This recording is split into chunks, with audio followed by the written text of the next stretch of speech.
우리 말씀 보도록 하겠습니다. 열왕기상 19장 1절에서 5절 말씀 번갈아 읽고 마지막 절만 같이 읽겠습니다. 아합이 엘리야가 행한 모든 일과 그가 어떻게 모든 선지자를 칼로 죽였는지를 이세벨에게 말하니 내가 내 이맘때에는 반드시 내 생명을 저 사람들 중 한 사람의 생명과 같게 하리라. 그렇게 하지 아니하면 신들이 그의 벌 위에 벌을 내리니 나타나느라. 그가 이 형편을 보고 일어나 자기 생명을 위해 도망하여 유다에 속한 브엘세바에 이르러 자기의 사안을 그곳에 머물게 하고 자기 자식은 광야로 하룻길쯤 가서 한 로뎀나무 아래 앉아서 자기가 죽기를 원하여 이르되 여호와여 넉넉하오니 지금 내 생명을 거두시옵소서. 나는 내 조상들보다 낫지 못합니다. 같이 읽겠습니다. 로뎀나무 아래에 누워 자더니 천사가 그를 어루만지며 그에게 이르되 일어나서 먹으라 하는지라. 아멘. 네. 안녕하십니까 라는 평범한 인사가 때론 사치일 수 있다는 게 이번 주에 다시 한번 드러났던 것 같습니다. 2024년 12월 3일 그것도 현 대통령의 주도 아래, 그것도 국민이 선출한 대통령 아래에서 43년 만에 말도 안 되는 계엄이 일어났습니다. 그래서 저는 얼마 설교 안 했지만 가장 정치적인 설교를 오늘 하려고 합니다. 국가 비상사태도 아니고 국민의 일상에 전혀 문제가 없는 상황에서 자신의 사적 유기를 위해서 전 국민의 안녕을 저당 잡히면서까지 정말 말도 안 되는 일을 저질렀다고 저는 생각합니다. 그는 헌법의 모든 법칙을 무시하고 권한이 없는 국회를 마비시키기 위해서 군 병력을 출동시키는 등 만행을 저질렀습니다. 그러나 이러한 말도 안 되는 일이 일어났음에도 여당의 국회의원들은 자신의 정치 생명을 위해서 탄핵에 참여하지 않았습니다. 투표조차 하지 않았습니다. 일로 경제가 무너지고 다른 국가에 대한 신뢰가 무너지고 우리나라 원화를 불안정성 때문에 거부하는 나라가 있음에도 이들은 자기의 사적 유익을 위해서 탄핵을 거부했습니다. 대통령이 헌법을 무시한 건 인정하겠는데 그래도 탄핵은 안 된다 라와 같은 말도 안 되는 궤변을 늘여놓으면서 말입니다.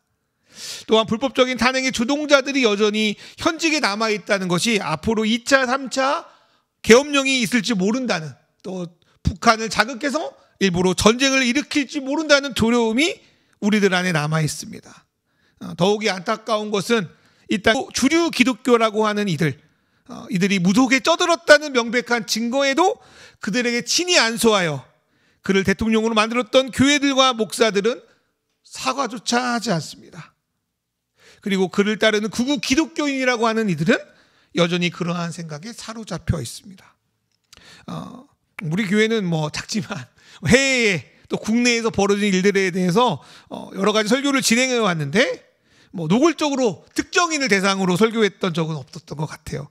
그러나 이 엄중한 상황에서 또 기독교라고 하는 이들이 구리와 거짓 눈 감고 사적 이익을 추구하는 상황에서 우리라도 아무도 듣지 못하겠지만 하나님과 대한민국 시민들 앞에 부끄러울 수는 없을 것 같아서 대림절 설교를 내려놓고 우리 현 사태에 대한 설교를 풀려고 합니다. 저는 이번 사태를 보면서 여러분도 많이 생각했겠지만 북이스라엘 왕 아합과 그의 아내 이세벨이 생각났습니다.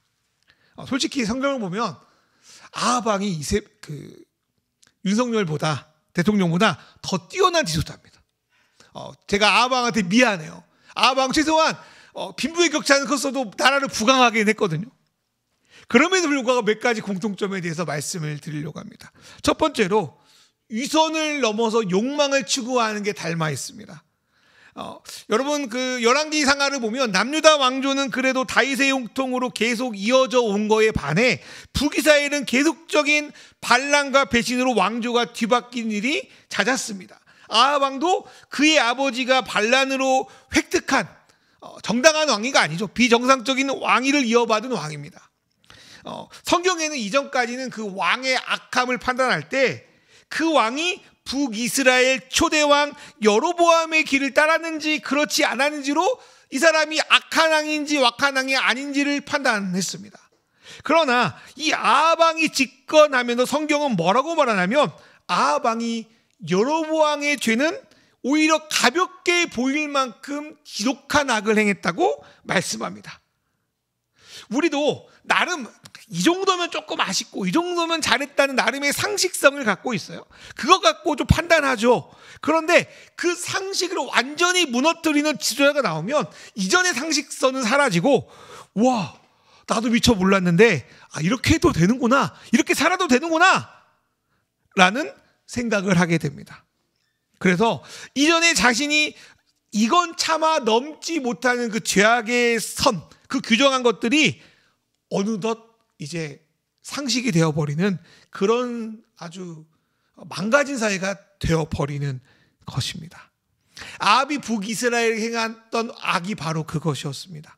하나님이 생각하는 여로보암의 죄는 무엇이냐면 여호와 하나님이라는 이름은 그대로 남겨놓고 그 속 알맹이를 자신의 정치적인 유익에 맞게 바꾸는 거였습니다. 그는 매번 예루살렘에 올라가 예배드리는 자기 백성들이 나중에 남유다로 돌아설까 봐 두려워서 자신의 지배 땅이었던 베델과 당에 신당을 짓고 거기에 금송아지를 만든 다음에 저 금송아지가 우리를 구원한 여호와 하나님이라고 백성을 속여 믿게 하는 죄를 저지릅니다. 어쩌면 이 땅의 교회 중에 많은 교회들이 그러한 일을 하고 있다고 저는 감히 말할 수 있겠습니다. 이것은 마치 가난한 자의 하나님, 약한 자의 친구이신 우리가 믿는 그 기독교의 하나님을 이름만 남겨놓고 부자와 권력의 신, 물질과 기복을 추구하는 신앙으로 바꿔버린 현대 일부의 교회와 매우 유사합니다. 그래도 이들은 겉으로 우리가 하나님을 믿는다고 하고 성경도 보고 나름 하나님께 예배도 드리고 봉사도 하고 나름 위선을 부려요. 그 아들 안에 진리가 없는 건 아니에요. 그래도 앞에서 하나님 믿고 있다고 하니까, 찬양도 하니까 깨달을 수도 있어요. 물론 위선이 좋은 건 아닙니다. 예수님도 바리새인들의 위선에 비판하셨습니다. 그런데요, 그 위선을 벗어버리면요 더 큰 문제가 생깁니다. 하나님께 회개하고 위선의 탈을 벗고 진실함으로 나아간다면, 회개한다면 너무 좋은 일이지만 악한 자가 그 위선의 가면마저 벗어버리면 어떠한 리미트 제한도 없이 자기 마음에 내키는 대로 악을 행합니다. 그런 면에서 위선이 없는 사회는 너무 무섭고 끔찍한 사회가 됩니다. 오늘 우리가 목도하는 이 사회가 위선이 없는 사회입니다. 군사정부, 박정희, 그런 사람들 위선이 있었어요. 나름 국민들에게 그래도 잘 보이는 대통령 되고 싶었어요. 근데 이번 대통령은 위선도 없는 사람입니다. 아합 왕이 그랬어요. 이전의 왕들은 우상을 섬기고 악을 행했어요. 그래도 우리를 구원하신 조상의 하나님 여호와 하나님을 믿는다고 위선이라도 불렸다고요. 그것이 이들의 나름 악의 제역이었다고요. 상대방을 해코지하고 싶어도, 화대 확 지어받고 싶어도 주변의 시선과 사회적 평판 때문에 자기를 자제하는 그런 위선이 있었다는 거예요. 그런데 이 위선 체면도 사라져버리면 권력은 그 누구도 통제할 수 없는 고삐 풀린 망아지처럼 날뛰게 되는 겁니다. 아합 왕이 바로 이와 같았습니다. 그는 우리 북이스라엘도 여호와 하나님을 섬긴다는 그 타이틀을 완전히 띄어내버렸습니다. 그는 이제부터 북이스라엘 하나님 믿는 나라가 아니야. 이제 바알과 아세라를 섬기는 나라인 것을 아예 공식적으로 선포해버립니다. 그래서 아예 수도 사마리아에 바알의 신전을 만들고 아세라 신상도 직접 만들어 섬기기 시작합니다. 그는 하나님을 향한 위선마저도 거추장스럽다고 내던져버리고 오로지 자기의 욕망을 추구하는 데 도움을 주는 바알을 섬기며 백성들도 이러한 가치, 이러한 어떤 무가치한 것들을 따르게 하는 지도자가 되어버렸습니다. 그래서 그는 하나님 앞에 최악의 왕이었습니다. 그렇다면 이 시대의 우리의 지도자는 어떻습니까? 예전에 어떤 목사님이 윤석열 대통령이 당선하기 전 이런 글을 쓴 적이 있어요. 정확한 워딩은 모르는데 이런 내용이었어요. 이런 사람이 대통령이 되어서 경제가 어려워지고 우리의 살림살이가 힘들어지는 것은 언제든지 다시 극복할 수 있다. 그러나 이런 사람들이 대통령이 된다면 도덕과 윤리의식이 떨어지기 때문에 그것을 이 사회가 회복하기는 매우 어려울 것이다. 나는 이게 참 걱정이 된다. 저는 이분의 3년 전의 글이 오늘날 애언자의 말처럼 우리의 사회 안에 그대로 이루어졌다는 생각이 듭니다. 속은 그렇지 않아도 겉으로는 그렇게 좀 선하게 정의롭게 보이려고 하는 위선을 일국의 지도자가 던지고 사적 욕망을 따라가는데 그 밑에 있는 국민들이 이를 통해 무엇을 배우겠습니까? 그 이기적인 욕망이 우리의 학교, 직장, 사회 전반에 계속 드러나는 이유가 무엇이겠습니까? 어떻게 사는 것이 옳은 삶인지를 완전히 이 사회가 잃어버렸기 때문입니다. 그걸 잃어버리면 우리 인간은 짐승과 다름이 없습니다. 또 이렇게 이기적으로 살면 된다, 약육강식의 삶을 대놓고 사는 게 맞다 하며 이 사회가 직감적적으로 가르쳐 주었기에 그들도 그렇게 삽니다. 예전 대통령은 그래도 아이들에게 닮아야 되는 좋은 모델이었습니다. 그러나 이제 대통령은 이 사회의 가장 수치스러운 사람이 되었습니다. 그 끔찍한 세상을 가져온 아합처럼 악한 지도자와 정치는 이 세상에 끔찍한 사회를 가져다 줍니다. 두 번째로 아합과 대통령의 공통점은 판단을 하나님도 아니고 자기 자신도 아니고 딴 사람, 자기 아내에게, 비선에게 맡겼다는 겁니다. 이스라엘은 하나님께 뜻을 묻고 그 뜻을 행하며 살아가는 나라입니다. 그러나 성경에서 시돈이라고 하죠. 역사적으로는 페니키아 왕의 딸인 이세벨을 정치적인 목적으로 아합이 결혼합니다. 이스라엘에서 진정한 왕은 유일하신 하나님이고 왕은 그 통치의 권한을 대리하는 거예요. 마치 우리나라도 그렇잖아요. 모든 주권은 국민에게 있고 대통령은 국민에게 그 권한을 위임받아서 그 나라를 다스리는 왕입니다. 그러나 아합은 나라 일을 결정할 때마다 그것을 하나님께 묻지 않으면 물건이오니와 자기 스스로 그걸 결정할 실력도 없는 거예요. 그러면 그것들을 누구에게 맡기냐? 하나님과 국민에게 아무런 권한을 받지 않은 그 아내 이세벨에게 그 권한을 맡기는 겁니다. 이세벨은 그 왕을 대신하여 그 나라의 신앙, 그 당시에는 신앙과 사상, 정치가 완전히 결합되어 있는 나라였잖아요. 그 나라의 신앙, 요즘 말로 가치와 정체성을 완전히 뒤바꿔버리는 만행을 저지릅니다. 그녀는 아합 왕 위에 서서 하나님을 향한 신앙을 말살하고 수도에 아세라 신전과 바알의 신전을 세우고 수많은 여호와의 선지자를 학살합니다. 그녀는 그 땅에 여호와 하나님에 대한 신앙을 완전히 말살해 보려고 했던 겁니다. 그리고 그녀는 아합이 선한 선택을 하려는 것도 맞고 더 악한 선택을 하려고 계속 뒤에서 조종합니다. 그래서 아합 왕이 악한 짓을 할지 안 할지를 고민하고 있을 때 그녀는 더 악한 짓을 하려고 부추깁니다. 그리고 그것이 뒤에서 다룰 갈멜산 사건과 나봇의 포도원 사건에서 드러납니다. 아합 왕 시대 때 이세벨은 비선 실세로서 왕보다 더 큰 힘과 권세를 휘둘렀습니다. 오늘날 우리나라도 대통령이 국민의 뜻을 떠받드는 것도 아니고 자신이 생각해서 결정한 것도 아니고 자기 영부인과 비선 실세, 명태균, 극우 유튜버들, 또 무슨 전진법사 이런 사람들의 말을 따라 정치를 진행하고 있습니다. 그중 명태균이라는 사람은 대통령에서 이런 평을 했다고 합니다. 그게 녹음돼 가지고 알려졌는데 윤석열 대통령은 5살 아이가 권총을 쥔 격이다라고 그는 스스로 그 대통령을 평했습니다. 그것은 이 사람이 얼마나 지도자로서 어리석고 아무 생각이 없는지 단적으로 보여주는 말이라고 생각합니다. 지도자가 생각이 없고 선한 판단을 할 수 없으니 옳은 말을 하는 사람들은 다 떠나버리고 이세벨과 같은 자들이 그의 머리가 되어 국정을 운영하니 나라가 망가지고 계엄령까지 이르렀다고 생각이 듭니다. 세 번째로 아합 왕은 자기의 사적 유익을 위해 백성을 탄압하고 죽입니다.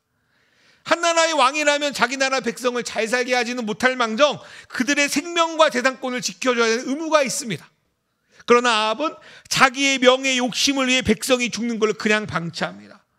저는 그러한 일을 지금 3가지를 말씀드릴 건데, 첫 번째로 아합은 부하들의 고통을 예면하는 자입니다. 이거는 여리고성을 다시 쌓는 공사 가운데 나타나요.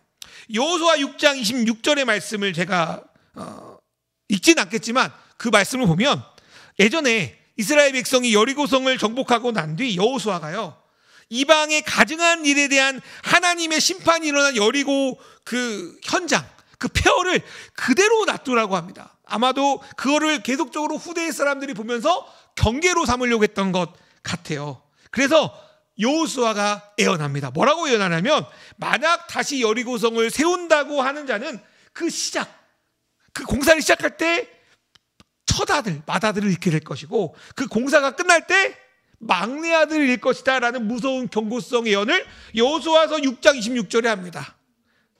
이것은 단순히 첫째 아들과 막내 아들 그 두 명만 죽는다는 게 아니라, 그 공사 과정부터 첫째부터 그 공사한 사람이 뭐 자녀가 얼마가 있는지 모르겠지만 나중에 막내 아들까지 모두 죽게 될 거다. 그리고 너의 대가 완전히 끊어질 거다라는 예언의 말씀이에요. 지금은 아니지만 그 당시에 가장 무서운 말씀이 이런 예언이었어요. 그래서 그 이후 어느 누구도 여리고성을 지으려고 하지 않았습니다.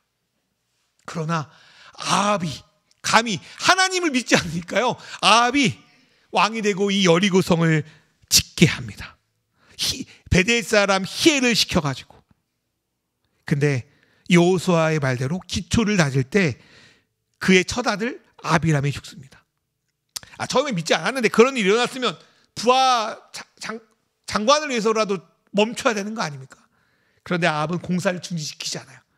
끝까지 자기의 수단과 목적을 위해서 자기의 수하가 자기 자녀들 전체를 잃는 고통이 있음에도 무시하고 그 공사를 강행합니다. 두 번째로 아합은 백성의 고통을 무시합니다. 하나님이 이 아합의 악행에 대해 3년간 비를 안 내리는 가뭄을 내리십니다. 이것은 하나님이 일부러 심판했다라는 것보다 그들의 죄에 대한 자연스러운 현상이라고 봅니다. 백성이 자기 때문에 고통을 당하고 있는 거예요. 여러분, 고통 당하고 있습니까? 백성이 자기 때문에 고통을 당하는데 그는 자기 잘못을 전혀 회개할 생각이 없으면서 어떻게든 선지자 엘리야를 원망하고 그를 잡아주려는 생각뿐입니다. 또한 그는 이스라엘 사람 나봇의 포도원을 탐내합니다. 나봇에게 그 땅을 팔라고 해요. 포도원이 마음에 들어가지고. 그 나봇이 아합에게 이런 말을 합니다. 이 땅은 하나님이 자기 조상에게 주신 땅으로 팔지 못하는 겁니다. 원래 성경에 보면 하나님께 분배받은 땅은 팔게 안 돼 있거든요. 그러니까 하나님 말씀 지킨다는 거예요. 나봇은 사적 욕심이 아니라 하나님 말씀 때문에 이 땅을 100만 금을 줘도 팔지 못하겠다고 하는 거예요. 하나님이 팔지 못하겠다고 하는 땅이냐고 하니까 아합은 말도 못하고 몸내 아셔 끙끙 앓습니다. 그때 이세벨이 뭐라고 말합니까? 여보, 당신이 왕인데 그런 것도 마음대로 못해? 그래서 나봇이 어딘가에서 하나님을 저주했다고, 그런 이야기를 들었다고 거짓 증인을 세워가지고 나봇을 돌로 쳐 죽입니다. 우리나라 대통령이 그러지 않습니까? 자기 욕심 때문에 선량한 사람들을 법정의 범죄자로 뒤집어 씌웁니다. 거짓 증언을 만듭니다. 어떻게든 끄집어냅니다. 그래서 사회적으로 완전히 매장시켜 죽여버립니다. 아합과 윤석열이 참 닮지 않았습니까? 이런 자가 아합이고 오늘날 우리나라의 지도자라는 끔찍한 사실입니다. 이 끔찍한 사이에 아합에 대항했던 사람이 있었는데 그 사람이 바로 엘리야 선지자였습니다. 오늘날에도 종교가 있던 없던, 기독교가 아니던, 기독교를 믿던 이런 사이에 엘리야 같은 역할을 하는 분들이 있기에 오늘도 이 어려움을 견디고 안녕이 있는 것 같습니다. 그러나 오히려 이 땅의 교회들, 소위 성도수 많고 물질이 많은 교회들은요, 엘리야적 삶을 이 땅에 잘 보여지는 것 같지 않습니다. 그렇다고 우리가 엘리야적 삶을 포기할 수는 없습니다. 그래서 이 아합에 대항한 엘리야가 어떤 삶을 살며 대항했는지 살펴보도록 하겠습니다. 첫 번째로 엘리야는 불의한 권력에 대해 하나님의 심판을 선언합니다.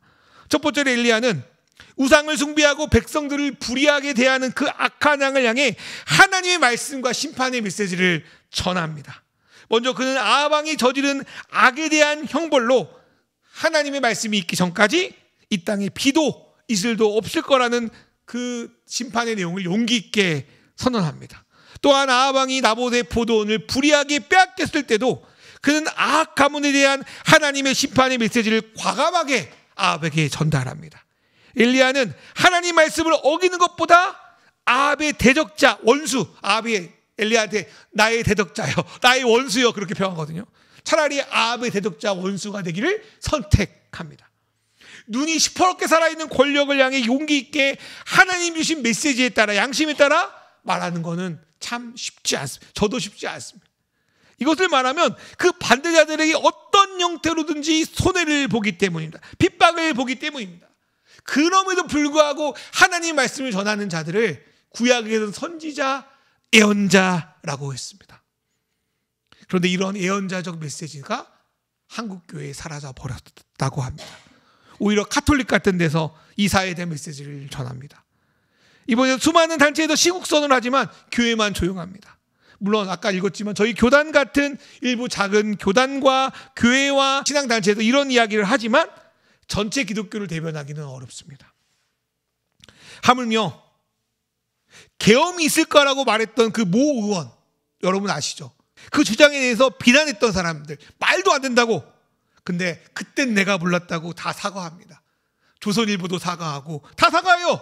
근데 무속에 빠져있는 대통령 후보를 강하게 밀어주고 안수한 그 목사들 누구도 사과한 사람이 없습니다. 모르겠어요. 오늘 예배 때 사과할지도 모르겠어요. 아마 안 할 겁니다. 예언자적 메시지가 사라진 교회 신앙인들이 어떻게 이 세상의 빛과 소금을 감당할 수 있겠습니까? 그런 교회를 보고 누가 교회에 들어오겠습니까? 우리 안에 정말 엘리야의 마음으로 하나님의 메시지를 듣고 그 메시지를 어떤 형태로든 나누고 전하는 은혜가 저와 여러분의 삶에 있기를 소망합니다. 두 번째로 엘리야는 세상의 권력을 의지하는 것이 아니라 하나님의 은혜로 먹고 누립니다. 먹고 나눕니다. 세상이 끼어지고 권력이 망가지면 힘든 사람은 악한 이에게 부역하는 사람만이 아닙니다. 그 악한 이에게 반대하는 일도 함께 고난을 받습니다. 3년 전 대선에 누구를 뽑았던지 대한민국 하늘 아래 우리 모두는 이 사람 때문에 고통을 당합니다. 윗사람의 명령 때문에 어쩔 수 없이 국회에 끌려온 젊은 군인이나 경찰들이나 계엄에 맞서 국회를 지킨 시민들이나 그 계엄의 여파로 국내적으로 어려움 겪는 우리 모두가 고통을 겪습니다. 엘리야가 하나님의 심판을 선포했다고 해서 엘리야가 그 심판의 영향력 가운데 없는 건 아닙니다. 그도 그 가뭄 가운데 고통을 당해요. 그런데 그는요, 그 속에서 하나님을 의지합니다. 그리고 하나님은 세상의 권력자들에게 요즘 말로 억가지를 당할지라도 하나님의 메시지를 포기하지 않는 그 엘리야를 아직 물이 마르지 않은 그리시네가로 보내서 마시게 하시고 까마귀를 통해서 떡과 고기를 가져다 주면서까지 그를 살리십니다. 그 믿음이 저와 여러분께 있기를 소망합니다. 또한 시냇가의 물이 끊기자 그는 역설적으로 어디로 올라간 줄 알아요? 이세벨의 고향 시돈으로 올라가요. 그리고 그곳에서도 가뭄에 고통받는 한 가정의 삶, 사르밧 가부의 삶을 살립니다. 만약 엘리야가 아방의 잘못을 지적하지 않고 그 가뭄을 예언하지 않았다면 그는 요즘 말로 능력 좋으니까 큰 교회 목사가 됐을지도 모르겠어요. 그러나 그렇게 하나님 앞에 정직하게 메시지를 선포했을 때 그는 그를 둘러싼 모든 네트워크를 잊어버립니다. 가족, 친구, 그를 따르는 사람들 모두 다 그를 기피했을 거예요. 그러나 하나님은 그 가운데 엘리야를 살게 하시고 그 가운데서 정말 도움이 필요한 자를 그를 통해 살려내십니다. 저는 이 엘리야를 보면서 이런 삶이 오늘 우리의 삶이, 우리 교회의 삶이 될 수 있다고 저는 생각이 들었습니다. 세상의 방식이 아닌 주님의 은혜로 살아가며 교회 밖에 있는, 세상 밖에 있는 그 한 사람, 그 한 가정의 표를 세워가며 외롭지만 그런 사람들을 주님의 방식으로 살려내는 삶. 그래서 내가 있는 곳만큼은 불의가 지배하는 것이 아니라, 죽음이 영향을 끼치는 것이 아니라 주님의 정의와 사랑의 통치가 임하게 하는 것, 그게 엘리야가 가뭄을 버티고 이겨냈던 삶이었습니다. 그렇게 가뭄의 삶을 엘리야는 버텨냈습니다. 육적인 것뿐 아니라 영적인 가뭄의 삶도 그는 버텨냈습니다. 그리고 시간 속에서 백성도 백성이지만 엘리야도 하나님이 주신 그 양심을 지키고 선포한 대가로 처절한 가뭄의 시간을 보냈습니다. 그리고 시간이 흘러 그는 드디어 아방 앞에 섰습니다. 아방은 아직도 정신을 못 차리고 자신이 이스라엘을 괴롭힐 생각도 하지 못하며 엘리야가 이스라엘을 괴롭히고 있다는 생각에 벗어나지 못합니다. 누구처럼. 그래서 엘리야를 보면서 이렇게 말합니다. 이스라엘을 괴롭게 하는 자요. 자기가 괴롭게 하는지도 하면서도 아직도 인정하지 못합니다. 그때 엘리야가 이스라엘을 괴롭히는 자는 내가 아니라 바로 당신과 당신의 집, 당신의 권속이라는 걸 밝히고 누가 진짜 하나님인지, 누가 잘못했고 누가 옳은지 갈멜산에서 한번 확인해 보자고 일종의 대결 신청을 합니다. 엘리야 한 명 대 바알과 아세라 선지자 앞에서 850명의 대결이었습니다. 그리고 그 장면을 그 주변의 모든 백성들이 쳐다보고 있습니다. 이건 누가 봐도 바알과 아세라 선지자의 승리처럼 보였습니다. 더구나 백성들은 3년 동안 아보른의 고통을 받았음에도 하나님과 바알 사이에서 머뭇머뭇거립니다. 바알이 두려워서, 아합이 무서워서, 혹은 바알 신앙이 좋아서 등등. 이러한 신앙인의 모습은 우리 사회에도 현재 일어나고 있는 일 같습니다. 그러면 이들은 엘리야의 하나님이 승리하면 달라질 수 있는가? 처음에는 달라지는 것처럼 보여요. 엘리야 한 명과 바알과 아세라 선지자 850명 대결해서 여러분 다 알다시피 누가 승리합니까? 엘리야의 하나님, 여호와 하나님이 승리하십니다. 그걸 보고 처음에는 달라진 것처럼 보여요.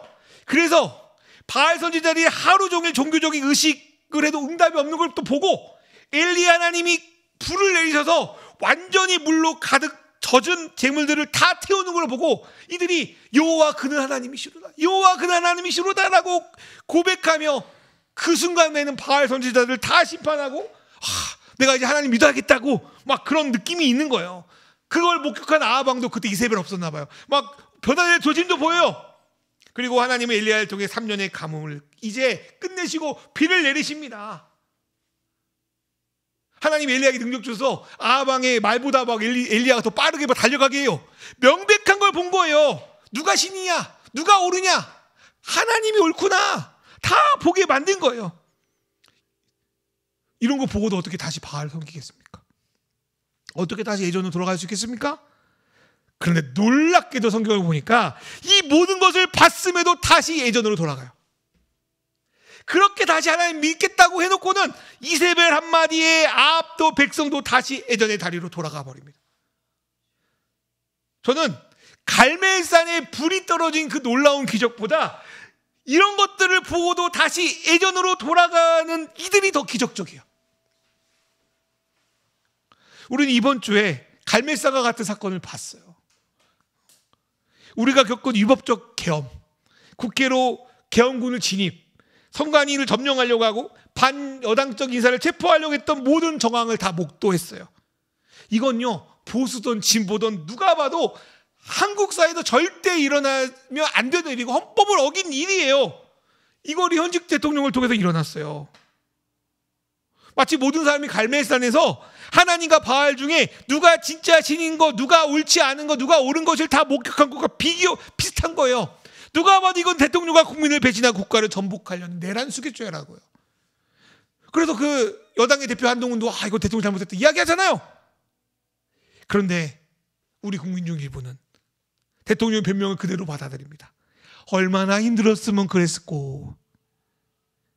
그리고 근거 없는 부정선거를 액면 그대로 받아들이면서 계엄의 정당성을 이야기합니다.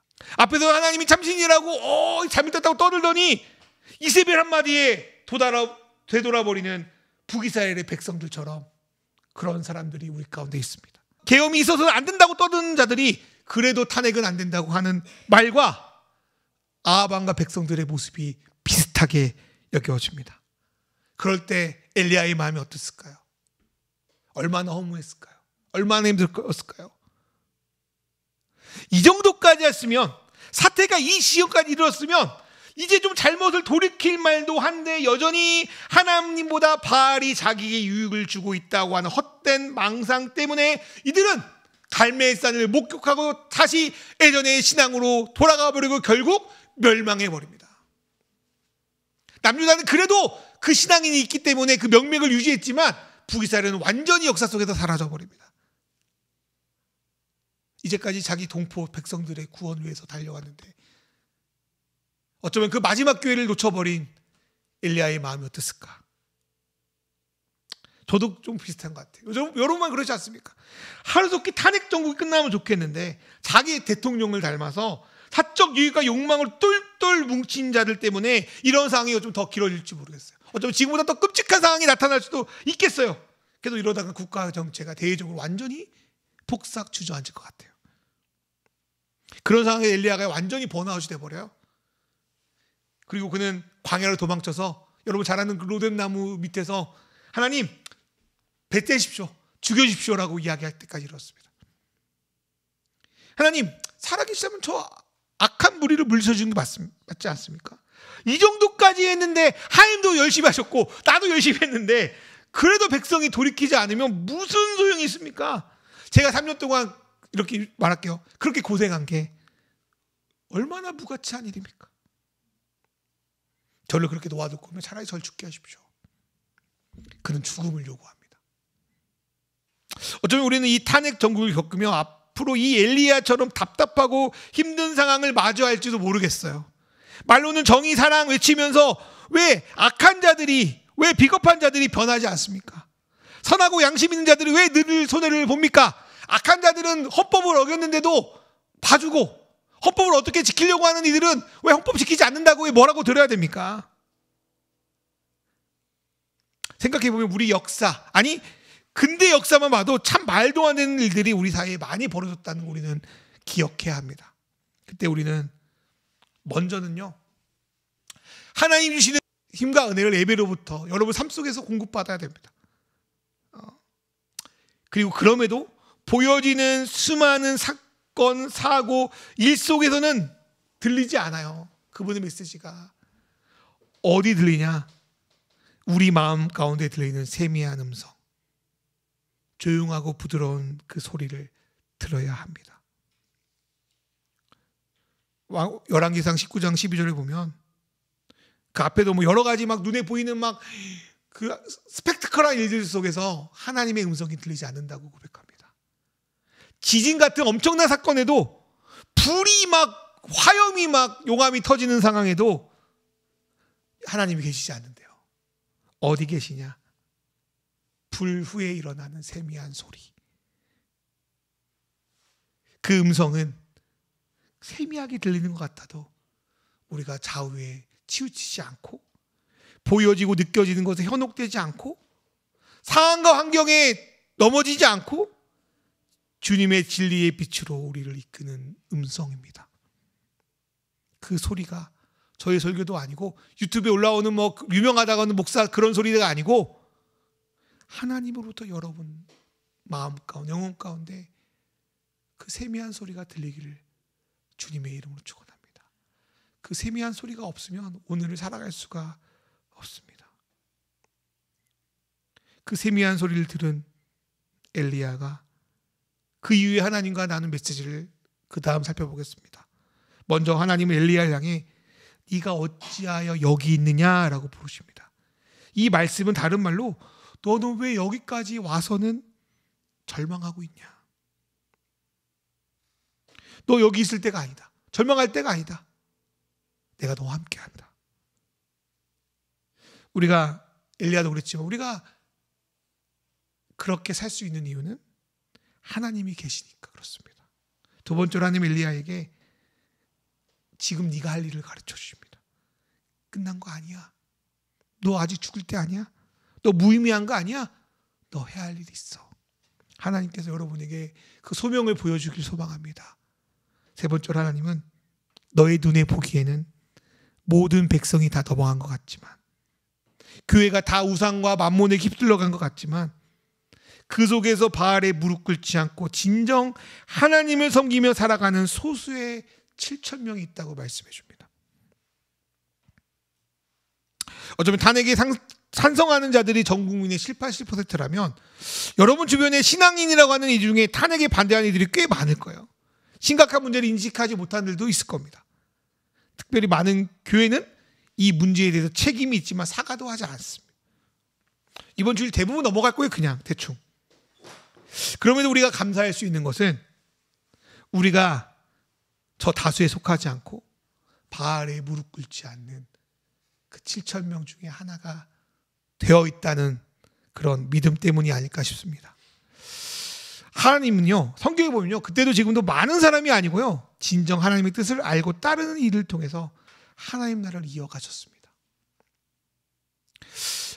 그래서 우리 안에 벌어진 이 말도 안 되는 상황 속에서 여전히 돌이키지 않는 그 사람들 때문에 힘들어하지만 그래도 여전히 우리에게 메시지를 주시고 다시 일어날 힘을 주시고 그 세미한 음성을 듣게 하시고 자신의 뜻에 따라 걷게 하시고 우리와 같은 마음과 생각으로 바알에 저항하는 이들이 있다는 것을 신뢰하며 오늘 상황을 담대하게 쳐나가는 저와 여러분 됐으면 좋겠습니다.